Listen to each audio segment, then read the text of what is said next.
जय हिंद दोस्तों। आइए इस वीडियो में हम लोग जनन स्वास्थ्य चैप्टर से संबंधित हम लोग उसका ऑब्जेक्टिव पढ़ते हैं। क्या पढ़ते हैं? ऑब्जेक्टिव पढ़ते हैं। तो इसमें ये 12 क्लास का सेशन होने वाला है जो कि बहुत ही इम्पोर्टेंट है।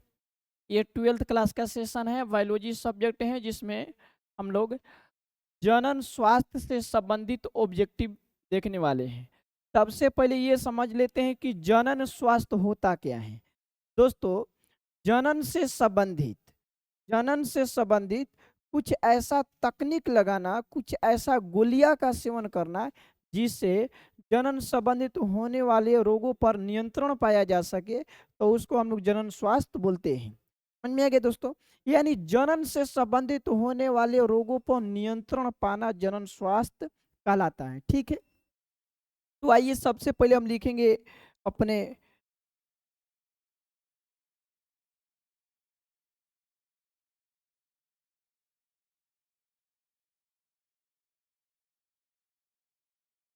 तो पहला क्वेश्चन हम लोग का हो जाएगा यहाँ से साथियों। पहला क्वेश्चन हम लोग का हो जाएगा यहाँ से।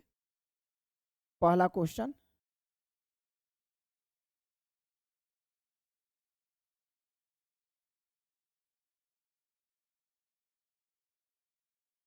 देखिए, जनसंख्या अधिक होने से क्या होता है?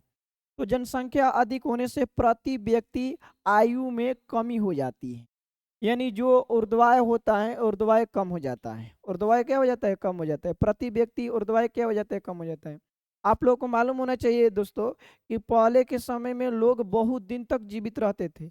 100 पार कर जाते थे, 100 साल पार कर देते थे, 80 90 चले जाते थे। लेकिन अभी के समय में इतना चीजें हो गया तो 60 जाते जाते, 50 की उम्र जाते जाते लोग मर जा रहे हैं किसी कारणवश। ठीक है, तो जनसंख्या अधिक होने से क्या है? प्रति व्यक्ति आयु कम हो जाएगी। प्रति व्यक्ति आयु कम हो जाएगी। प्रति व्यक्ति आयु ज्यादा हो जाएगी, ये तो कभी हो नहीं सकता। जन जनसाधारण का स्वास्थ्य अच्छा हो जाएगा। बताइए, जनसंख्या में वृद्धि होगा तो स्वास्थ्य अच्छा रहेगा? हम लोगों को बिल्कुल नहीं रहेगा। मान के चलिए कि परिवार में 10 गो बाल बच्चा पैदा कर दिए, एक के भोजने के ठिकान नहीं है, तो एगो बुखार से मर रहा है, तो एगो दर्द से मर रहा है, तो एगो स्कूल के बैग के लिए झगड़ा कर रहा है, तो एक साइकिल के लिए झगड़ा कर रहा है, तो एक ड्रेस के लिए झगड़ा कर रहा है। तो इससे क्या हो जाएगा? परिवार में बहुत ज़्यादा तकलीफें हो रहेगी। समझ में आ रही चीज़ें? तो यहाँ पर इसका आंसर, करेक्ट आंसर क्या हो जाएगा? ऑप्शन ए हो जाएगा। ठीक है दोस्तों, तो इसके आगे हम लोग चलते हैं। इसके आगे के क्वेश्चन है दूसरा, एकदम मस्ती के साथ में पढ़िए ना, गर्दा गर्दा हो जाए। वर्तमान समय में भारत में गर्भ निरोधक निरोधक की सर्वाधिक मान्य विधि क्या है? सर्वाधिक मान्य विधि यहाँ पर क्या है? सर्वाधिक मान्य विधि यहाँ पर ध्यान दीजिएगा मेरे प्यारे साथियों। वर्तमान समय में भारत में गर्भ निरोधक की सर्वाधिक मान्य विधि क्या है? तो यहाँ पर दे रखा है अंतः गर्भाशी युक्तिया स्वाइकल कैप। स्वाइकल कैप, अंतः गर्भाशी युक्तिया सर्वाइकल कैप। इसमें आ जाता है कोपर टी के नाम से आता है। टी के आकार के होता है, जिसको कोपर टी हम लोग बोलते हैं, क्योंकि ये तांबा धातु का बना होता है। तांबा धातु का बना होता है। तो वर्तमान तो वर्तमान वर्तमान समय में भारत में गर्भ निरोधक की सर्वाधिक मान्य विधि क्या है? यानी सबसे ज्यादा बच्चा पे कंट्रोल करने के लिए, जनसंख्या पर कंट्रोल करने के लिए कौन सा विधि अपनाई जाती है? तो महिला द्वारा कोपर टी विधि अपनाया जाता है। यानी अंतः गर्भाशय का मतलब होता है अंदर। अंतः गर्भाशय युक्तिया सर्वाइकल कैप है। ठीक है, ऐसे तो ऑपरेशन भी कर दिया जाता है, बंध्यकरण भी कर दिया जाता है, दवाई भी खा लिया जाता है, लेकिन सबसे ज्यादा पूछ रहे तो सबसे ज्यादा ऑपरेटिव हो जाएगा। ठीक है दोस्तों, इसके आगे के क्वेश्चन हम लोग देखेंगे, देखिएगा कदम।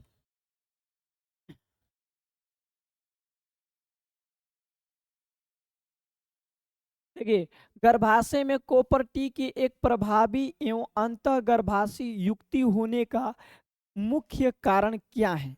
मतलब कि गर्भाशय में कॉपर टी लगाने का मुख्य कारण क्या है? तो देखिए, महिला द्वारा यह युक्ति को यूज किया जाता है। इसमें पुरुष यूज नहीं कर सकता है। समझ रहे हैं चीज क्या बोल रहे हैं? ये कॉपर टी केवल महिला यूज करती है। और कॉपर टी इसका नाम क्यों की दिया गया? क्योंकि इसका स्ट्रक्चर टी के आकार के होता है, ऐसे होता है। देखिए इसका आकृति ऐसे होता है, टी के आकार के होता है, और यह तांबा धातु का बना होता है। किसका धातु का? तांबा धातु का। और तांबा को क्या बोलते हैं इंग्लिश में? कॉपर बोलते हैं, तो इसीलिए इसको कॉपर टी बोलते हैं। तो इसके बहुत रीजन है। रीजन देखिए, शुक्राणुओं को निषेचन क्षमता में कमी, तो यह भी सही बात है, यह भी सही है। शुक्राणुओं की निषेचन क्षमता में कमी, जब महिला कॉपर टी को अपने अंदर फिट कर लेती हैं तो शुक्राणुओं की निषेचन क्षमता में कमी। जितना शुक्राणु अंडाशय के पास में पहुंचना चाहिए, यानी अंडाणु के पास में पहुंचना चाहिए, उतना नहीं पहुंच पाता है, यानी कमी हो जाता है, पहुंचने ही नहीं देता है। दूसरा, गर्भाशय में कॉपर आयन मोचित होने के कारण शुक्राणुओं की भक्षकाणु क्रिया में वृद्धि, मतलब कि शुक्राणु नष्ट होने लगता है, यह भी सही है, शुक्राणु नष्ट होने लगता है। शुक्राणुओं की गतिशीलता में कमी, यह भी सही है। उपयुक्त सही, यानी यहाँ पर डी ऑप्शन सही है। क्या है? डी ऑप्शन सही है। देखिए कॉपर टी महिला यूज करती है, इसलिए यूज करती हैं तो हम अपने अनुसार समय के अनुसार बच्चा को पैदा कर देंगे। मान के चलिए कि हमको इस साल में बच्चा नहीं देना है तो इस साल में हम कॉपर टी की यूज नहीं करेंगे, 2 साल में नहीं देना है तो 2 साल यूज करेंगे कॉपर टी, 3 साल कॉपर टी को यूज करेंगे। यानी जरूरत के अनुसार कॉपर टी को निकाल लगा लिया जाता है और जरूरत के अनुसार कॉपर टी को हटा दिया जाता है। ठीक है, तो इसमें इस्तेमाल करने वाले कॉपर टी है। ठीक है, चलिए आगे देख लेते हैं।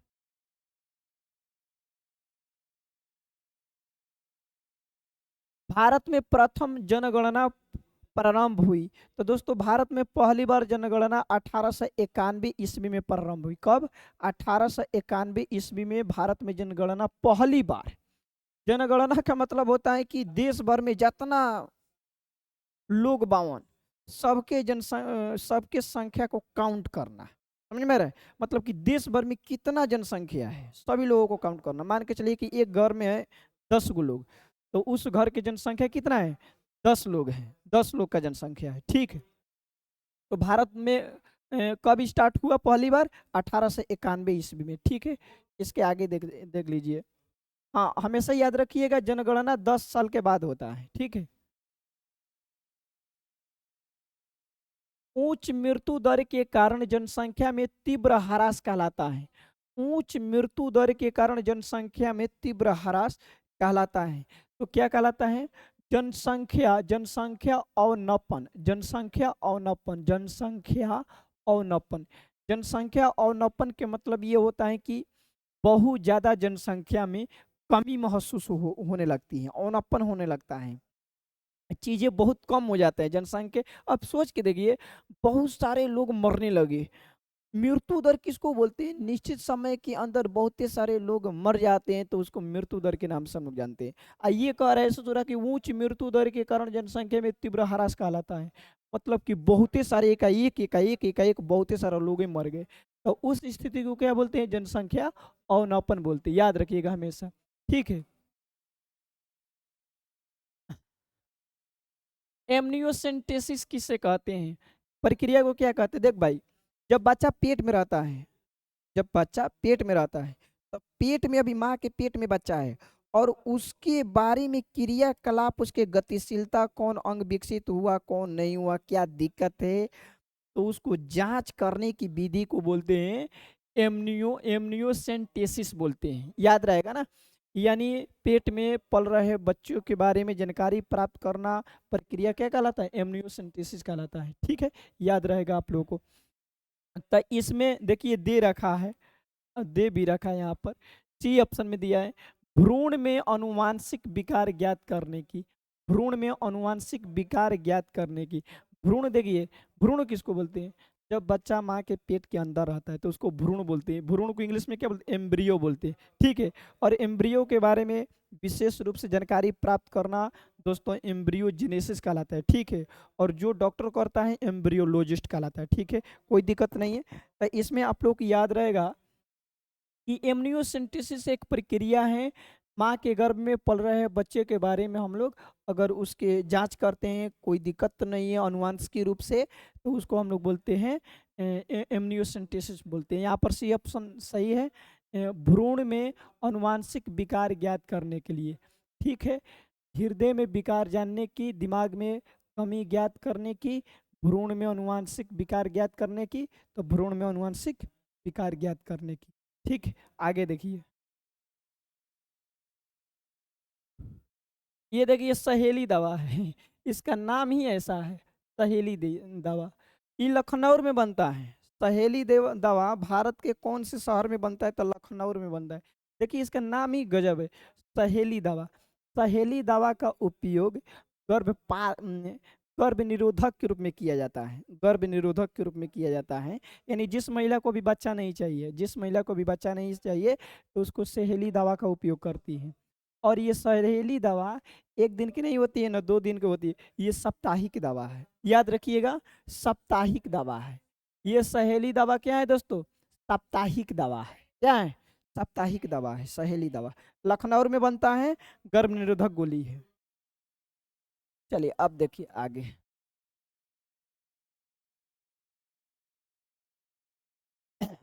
RU 486 दवा का प्रयोग की जाती है। यह भी गर्भ निरोधक गर्भपात कारक के रूप में किया जाता है। गर्भपात, गर्भपात कारक के रूप में किया जाता है। गर्भपात, गर्भपात के मतलब कि पेट में पल रहे बच्चों को अनचाहे ढंग से मार देना गर्भपात कहलाता है, जिसको हम लोग एबॉर्शन के नाम से जानते हैं। किसके नाम से जानते हैं? एबॉर्शन के नाम से जानते हैं। तो पेट में पल रहे अनचाहे बच्चों को जान से मार देना, किसी भी द्वारा, गोली खा के, दवाई खा के, कौनो भी द्वारा पेट फाड़वा के बच्चा को निकाल दो, तो उसको गर्भपात कहलाते हैं। और हमेशा याद रखिएगा, ये समाज हमेशा एबॉर्शन करवाता है, गर्भपात करवाता है किसका? लड़कियों का, लड़कियों का करवाता है। इसीलिए ये गर्भपात को कानूनी तौर पर गैर अपराधी साबित कर दिया, मतलब नहीं कराना चाहिए, गैर कानूनी काम साबित कर चुका है। चलिए अब आगे देखिए, आगे देखिए। जन्म नियंत्रण की सर्वाधिक उपयुक्त विधि क्या है? जन्म नियंत्रण की सर्वाधिक उपयुक्त विधि क्या है? कुछ नहीं है, बंध्याकरण कर दिया जाता है। बंध्याकरण कर दिया। पहले चलता था बचदानी को बाहर कर दिया जाता था, लेकिन अब बंध्याकरण हो गया। जैसे कि पुरुषों में शुक्रवाहिका नली को काट दिया जाता है और महिलाओं में अंडवाहिनी नली को काट दिया जाता है। तो ऐसे तो बहुत है, आप ऑपरेशन भी करा सकते हैं, दवा भी खा सकते हैं, लेकिन सबसे ज्यादा उपयोगी जन्म नियंत्रण की सर्वाधिक उपयुक्ति विधि कौन है? बंध्याकरण है। ठीक है, क्या है? बंध्याकरण है। अब यहाँ पर देखिए, केंद्रीय औषधि अनुसंधान, केंद्रीय औषधि अनुसंधान संस्थान द्वारा कौन सी गर्भ निरोधक गोली तैयार की गई? केंद्रीय औषधि अनुसंधान संस्थान द्वारा कौन सी गर्भ निरोधक गोली तैयार की गई? तो यहाँ पर सहेली दवा, देखिए सहेली बार बार आ रहा है, ये साप्ताहिक दवा है, ये सहेली साप्ताहिक दवा है, याद रखिएगा। साप्ताहिक यानी 7 दिन वाला गोली है, साप्ताहिक। ये कहाँ बनता है? लखनऊ शहर में बनता है, भारत के लखनऊ शहर में बनता है। देखिए 11 नंबर क्वेश्चन पे हम लोग चलते हैं। ये क्या कह रहा है? किसी खास समय एवं स्थान में किसी खास आबादी में मृत्यु संख्या को क्या कहते हैं? क्या कहते हैं? तो मार्टेलिटी, मार्टेलिटी कहते हैं, याद रखिएगा।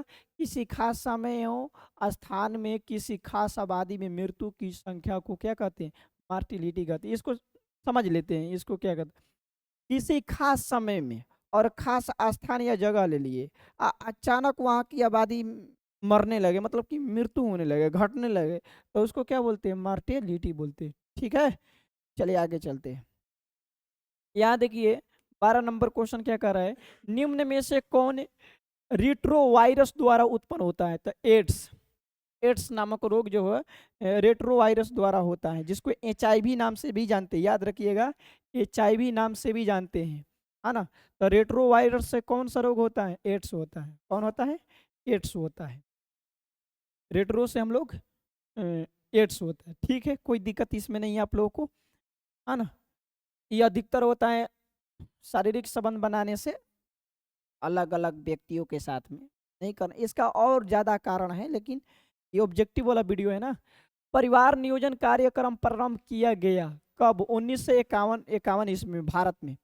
भारत सरकार ने भारत में परिवार नियोजन कब प्रारंभ किया? तो 1951 ईस्वी में प्रारंभ किया था। ठीक है, याद रहेगा आप लोगों को। 1951 में प्रारंभ किया था। चलिए आगे बढ़ जाते हैं। आगे आगे के क्वेश्चन कह रहा है, बढ़ रही मानव भ्रूण का पहला संकेत क्या है? बढ़ रही मानव भ्रूण का पहला संकेत क्या है? स्टेथोस्कोप द्वारा हृदय ध्वनि को सुनकर, सही बात है। स्टेथोस्कोप द्वारा मानव ध्वनि को सुनकर, यही वाला सही होगा। अरे भ्रूण के आंदोलन गलत है, अंगों का विकास ये भी गलत है, इनमें से कोई नहीं, ये भी गलत, तो साफ क्लियर ये गलत है। तो इसमें से क्या होगा? स्टेथोस्कोप। स्टेथोस्कोप आप लोग देखे हैं ना, देखिए यहाँ पर स्टेथोस्कोप हम लिए हैं, ये स्टेथोस्कोप है, ये क्या है? ये स्टेथोस्कोप है। इतना बात है, आप लोग याद रहेगा ना चीजें। तो अब यहाँ से हम लोग बी नंबर हम लोग का सही है, स्टेथोस्कोप द्वारा हृदय ध्वनि से को सुनकर। ठीक है, चलिए आगे देखिए, आगे चलते हैं। सहेली क्या है? गर्भ गर्भ धारण की मुख्य गोलियां है, गर्भ धारण की मुख्य गोलियां गलत है। नॉन स्टेरॉइड गोलियां है, ये भी गलत है। रुकिए रुकिए रुकिए, एक मिनट एक मिनट, ये कहाँ गया?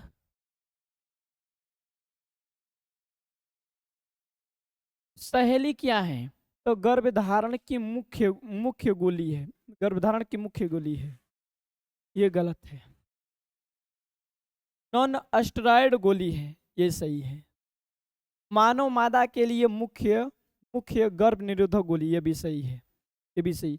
यानी बी बी एंड सी दोनों राइट। ठीक है, यहाँ पर डी ऑप्शन में दिया है, यही सही होगा। अब इसको समझ लेते हैं। गर्भधारण की मुख्य गोली है, ये तो गर्भधारण की मुख्य, देखिए गर्भधारण की मुख्य गोली ऐसे ही गलत है, इससे पूरा गर्भ निरोधक गोली है, ये तो ऐसे ही गलत है। नॉन स्टेरॉइड गोली ये सही है। मानव मादा के लिए मुख्य गर्भ निरोधक गोली है, ये भी सही है। ठीक है, चलिए आगे देख लीजिए।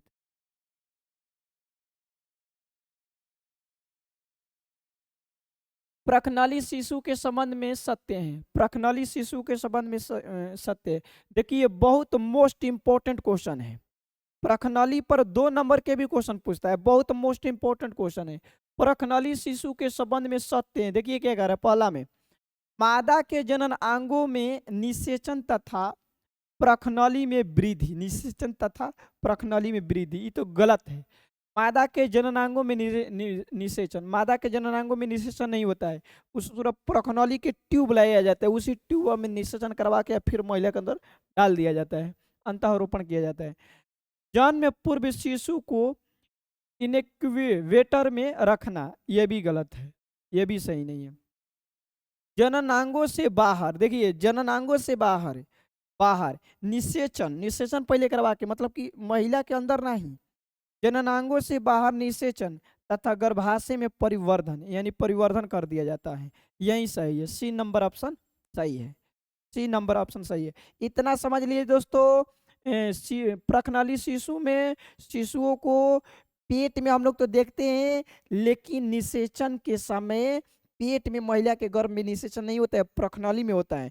जब प्रखनली में निषेचन हो जाता है, जयगोट बन जाता है, तब ले जाकर महिला के गर्भाशय में डाल दिया जाता है, तो इसको बोलते हैं प्रखनली शिशु। ठीक, निम्न में से कौन सी जन्म नियंत्रण युक्ति स्त्री द्वारा प्रयोग नहीं की जा सकती, नहीं की जा सकती है? निरोधक, तो निरोधक युक्ति कह रहा है ना, युक्ति, युक्ति कह रहा है तो यहाँ पर निरोधक ही सही है, युक्ति कह रहा है तो यहाँ पर निरोधक ही सही है, यह भी सही है। ठीक है, युक्ति कर है। कहीं देखिए मुख्य गोली के तो उपयोग किया जाता है, जैसे कि सहेल हो गया, कॉपर टी भी महिला यूज करती है, तो ये भी सही है। ठीक है, डायफ्राम, ये भी सही है। चलिए अब देखिए, जन्म पूर्व भ्रूण को जांचने की विधि का नाम क्या है? एमनियोसेंटेसिस, ये तो पहले ही हम चर्चा किए हैं इस पर, एमनियोसेंटेसिस होगा यहाँ पर, ये होगा। ये समझ में आ गया? जन्म पूर्व भ्रूण को जांचने की विधि का नाम क्या है? पेट में बच्चा है, पेट में बच्चा है, अभी बाहर नहीं आया है, और उसी में उछल कूद कूद रहा है, उसी में दर्द कबा रहा है, तो उस समय पे जांच किया जाएगा बच्चा को, तो उसको कौन सी विधि के अंतर्गत? एमनियोसेंटेसिस की विधि के माध्यम से किया जाता है। चलिए आगे देखते हैं। प्रखनली शिशु एक तकनीकी है जिसमें, देखिए ये भी बहुत मस्त दिया है, प्रखनली शिशु एक तकनीक है जिसमें, ये बता दिए, ये बी नंबर सही है। देखिए अंडाणु अंडाणु लेकर फिर इसे निषेचित कराकर रोपित करते हैं। मतलब कि महिला के अंदर से अंडाणु लेकर प्रखनली में, और फिर पुरुष के द्वारा पुरुष के स्पर्म लेकर प्रखनली में निषेचन करवाया जाता है, और फिर निषेचन करवा के जैगोट बना के फिर महिला के गर्भाशय में धकेल दिया जाता है। समझ में ये चीजें, तो इसको बोलते हैं टिश्यू। 20 नंबर, गर्भ निरोधक पुटिका में प्रोजेस्टेरोन, प्रोजेस्टेरोन याद रहेगा ना आप लोगों को।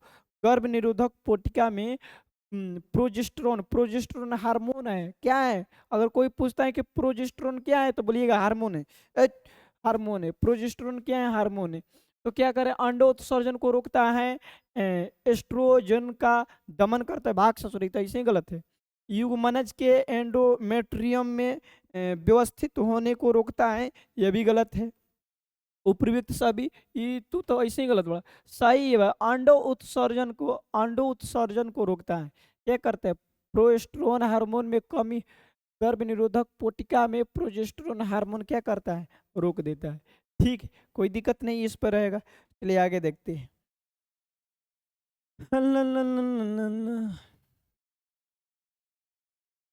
देखिए, जन्म नियंत्रण की एक विधि है, जन्म नियंत्रण की विधि आप लोग याद रखिएगा, ये डी में IUDS, IUDS जन्म नियंत्रण की एक विधि है। काम खत्म करते हैं इसको, आली अली पार्ट को खत्म करते, पर टाइम की कमी है। देखिए, कौन सी, क्या दे रखा है, कौन सी तकनीकी पुरुषों से संबंधित है? कौन सी तकनीकी पुरुषों से संबंधित है? मुख्य गुलिया, मुख्य गुलिया पुरुष सेवन करता है जी।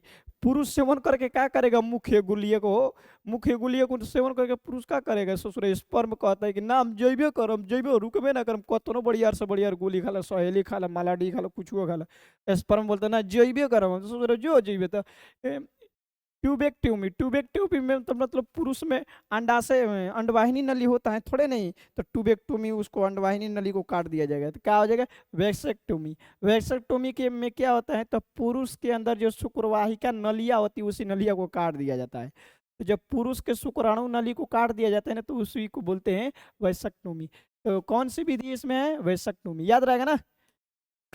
याद रहेगा भैया? जी हाँ सर। कॉपर टी रोकता है, देखिए सौ भी रोकता है, सौ भी रोकता है, गलत, गलत गधा।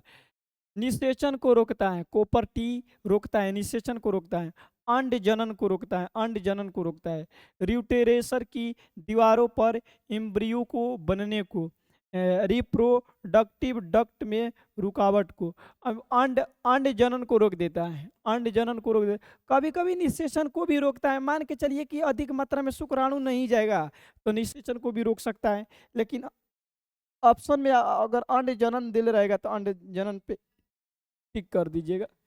चलिए आगे देखिए, स्तनपान अनावर्तन संबंधित है, स्तनपान अनावर्तन संबंधित है।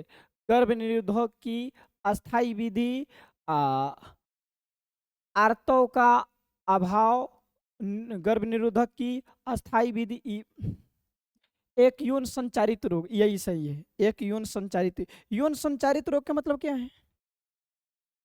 जो शारीरिक संबंध बनाने से फैलता है उसको यौन संचारित रोग बोलते हैं। तो ये सही है, यौन संचारित रोग। याद रहेगा, फिर से एक बार समझा देते हैं। देखिए, गर्भ निरोधक की अस्थायी विधि, ये तो गलत ऐसे होगा। आर्तव का अभाव, आर्तव का अभाव गर्भ निरोधक की अस्थायी विधि, यह भी गलत है। सही आप लोगों का यही है, एक यौन संचारित रोग। सही है। सी ऑप्शन में नहीं दिया है क्या भाई? यहाँ पर सी ऑप्शन होगा, सी ऑप्शन में नहीं दिया है, छूट गया है टाइपिंग में। जनसंख्या का अध्ययन कहलाता है, डेमोग्राफी कहलाता है, याद रखिएगा डेमोग्राफी। जनसंख्या का अध्ययन क्या कहलाएगा? डेमोग्राफी। मानव जनसंख्या वृद्धि है, मानव जनसंख्या वृद्धि है, लॉग, स्थिर, एक्सपोनेंशियल, इनमें से कोई नहीं, इनमें से कोई नहीं। उगा उगा उगा ये सूरज देवा, उगा उगा उगा।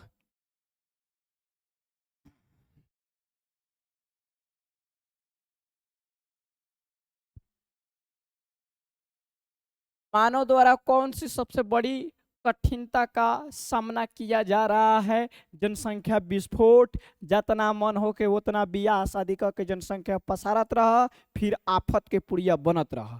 ठीक बात है, जनसंख्या विस्फोट। चलिए अब हम लोग इसको पार्ट 2 वीडियो में पढ़ेंगे, ठीक है। इतना आप लोग याद कर लीजिएगा। चलिए।